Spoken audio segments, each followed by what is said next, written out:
All right, so I've made a couple of videos yesterday about idolatry. I want to continue talking about authority. So, if the Torah is not God's authority on earth, then what value, what place does the Torah hold? With secular Judaism, the Torah holds significant cultural value, but the true value of Torah is not found in its cultural value. It's not found in its historicity. When you read the stories, the collection of stories found in Torah, and then you see the lessons that are learned, that you can learn from those stories, when you see what the characters did in those stories, or how they responded to different challenges, we can learn from their mistakes and we can learn from their successes, and then apply that in our own lives. And when you, let's see, there's a guy that an LDS guy that gave youth talks for a long time, and one of the things that he has said that I just have really loved and appreciated has to do with learning from other people's mistakes. And I can't remember the saying right now, but it has something to do with wise people learn from their mistakes, super wise people learn from others' mistakes. So a wise person would learn from your own personal life examples, but a super wise person learns from the Torah. Something like that is what I'm trying to apply. When you take those stories and you learn from them, and it has a positive impact on your life as you gain wisdom from those stories, and your life increases in wisdom and understanding, that is where the value lies. And so if you study Torah day and night and then never apply it to your own life, then you gained nothing. And if you read Torah once a month but applied it daily, then you've gained everything from Torah. So it's important to know that the Torah does not become your connection to God. It does not become God's authority in your life, because that is idolatry.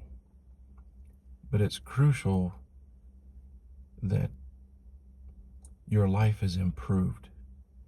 If your life isn't improved by your study, then it has no value. But you can, as you change your life, as you gain wisdom and understanding, and you apply those lessons and change your life, then you will feel a greater connection to God. Then you will feel God's guiding light in your life, because you have actually applied the things you have learned. And it's true that you can learn from any story, you can learn from any example. And you do not gain a greater connection to God simply because you have chose to learn from Torah.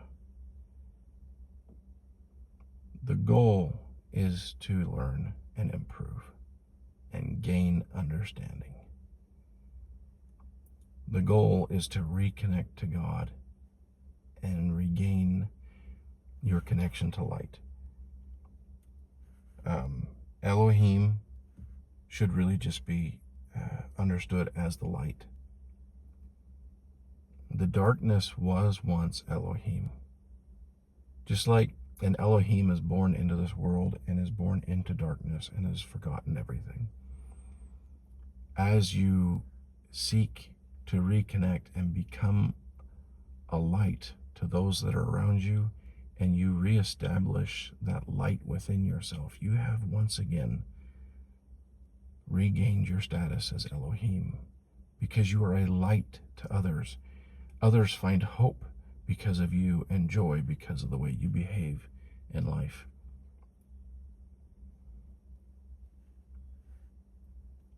And so our goal as Elohim is to help those who are in darkness reconnect to God and reestablish the light that they can be. One example would be that things are difficult or challenging and you choose to have a positive attitude, or it seems like everything is falling apart around you, but you choose to face it with optimism and happiness. As we choose to align our behavior with God, we become more in aligned with God. One of the ways that we can do that is by balancing the darkness in our life. For example, if you are filled with fear and you match that fear with courage and you balance yourself out, that's where you're going to find God. On the other hand, if you are full of courage and you're invincible, and then you balance that out with fear and respect for the circumstances you're entering into, again, you've established balance and you have worked on aligning yourself with God. And so the aligning with God, having God in your life, is not about worship and prayer, but is about these little things that we can change in our lives that have an immediate impact around us. Simply becoming a person who embraces challenges with a good attitude. That is connecting you to God. Having a bad attitude, no matter what the circumstances are, is going to prevent you from feeling God in your life. So the Torah has value, it has purpose, and it has meaning. I talked a little bit yesterday about Orthodox Judaism and secular Judaism. And Orthodox Judaism is a religion. And I don't mean to offend anyone, but that's just the simple truth. It is a religion. And all religion must dissipate. Secular Judaism, from what I have, from what I know of secular Judaism, and I'm not a resource for understanding it, but from what I've seen, secular Judaism isn't a religion. It is a culture. It's a cultural identity. It is a recognition of your Jewish ancestry. But when you understand that Abraham was chosen in order to have a lineage of Elohim, then you understand that the Jews are the Elohim. Anyone who becomes Elohim joins the same family of light. And so it's not about a genetic test. It's about a attitude test. It's about a behavior test. Will you choose to regain your status as light?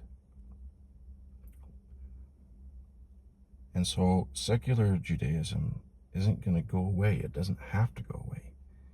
It accepts the differences of religious belief, and it stands back and looks more at the establishment of Israel, the establishment of the Jews as a people, as a cultural identity. It focuses more on the defense of the nation itself. I'm a firm believer that peace is a result of preparation. You cannot expect peace when you are incapable of defending yourself. If you cannot defend yourself and those that are around you, then you are incapable of having peace. Rather, you are at the mercy of those who are around you. Becoming a greater light also includes learning to defend yourself against the darkness. And so I do have great admiration for secular Judaism, and I clump Orthodox Judaism with religion. I have participated in religion throughout my life. When I was a young boy, I think I was 7 years old. It was in the spring when I first heard the voice, when I first heard Heavenly Father. I was walking down a street looking for my brother, and he began to talk to me, and he told me some things that I just don't really remember. But I will never forget the power that surged through me and how it affected my physical body and the miracle that I experienced thereafter. I'll never forget that.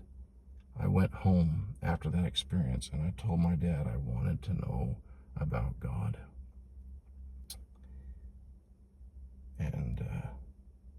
And then I started going to church.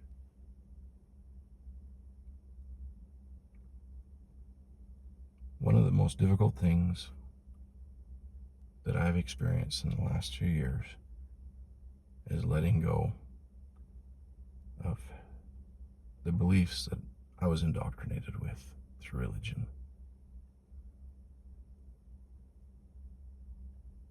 I feel God around me. I hear Heavenly Father's voice. And I am not doing anything religious right now. There are people that believe that you can only have spiritual, sacred experiences by going through lengthy preparation or at certain places. But I have found that the most spiritual experiences are in the trenches, when we're working side by side, when we labor with each other, and when we face those challenges with a positive attitude. Thank you for taking the time to listen to this video, and have a wonderful day.